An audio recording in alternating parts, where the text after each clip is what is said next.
Ajuju! Go Hagonoy! Ajuju! Ajuju!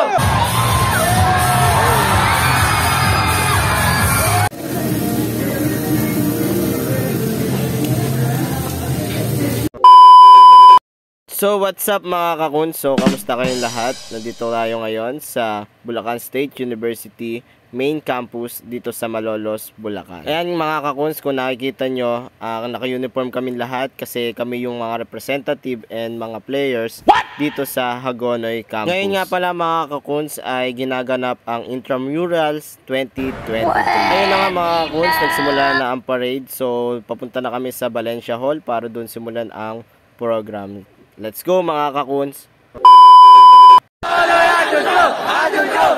Your vision masarap! Tikman nyo kami lahat! Your vision! Hey! Hey! Your vision! Hey! Hey! Run! Nandito na nga pala kami mga kakuns sa aming designated room para magpahinga, para kumain at mag-prepare ng aming mga gagamitin para sa aming sayaw. So yan na nga mga kakuns, nagsisimula na ang first round. So naisa lang agad kami. Tara panoorin natin mga kakuns kung paano namin sinayawan lahat ng tao dito sa Valencia Hall. Let's go mga kakuns. Kaya may kayabangan to.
Shoutout nga pala sa dalawa naming fans sa Hagonoy Campus. So sila nga rin pala ang videographer ko. Tapos na rin kami sumayaw mga kakuns. At the same time ay umabot nga pala kami mga kakuns ng third round at semifinals. So not bad for the first time. Lahat nga pala kami mga kakuns ay first time sumali sa ganong competition. So in-expect namin na mahirap. Kaya for almost 2 weeks or 3 weeks kami nag-practice, nag-training at ginabi. Pero it's all worth it mga kakuns kasi naabot naman namin yung ina-achieve namin na umabot man lang kami ng third round. Sobrang lalakas na mga kalaban namin at in-expect namin yon pero ganun pa rin, binigay namin yung best namin, tinodo namin lahat-lahat. At pinakita namin sa mga taga-Hagonoy Campus na hindi sayang yung support ang binigay nila sa amin. So mga kakuns, so nakikita nyo naman, nandito kami ngayon sa Samjeep Burp sa Malolos, Bulacan. It's a small celebration mga kakuns para sa aming na-achieve. Kaya let's go mga kakuns. So let's go, Piscador Dancer. Bye!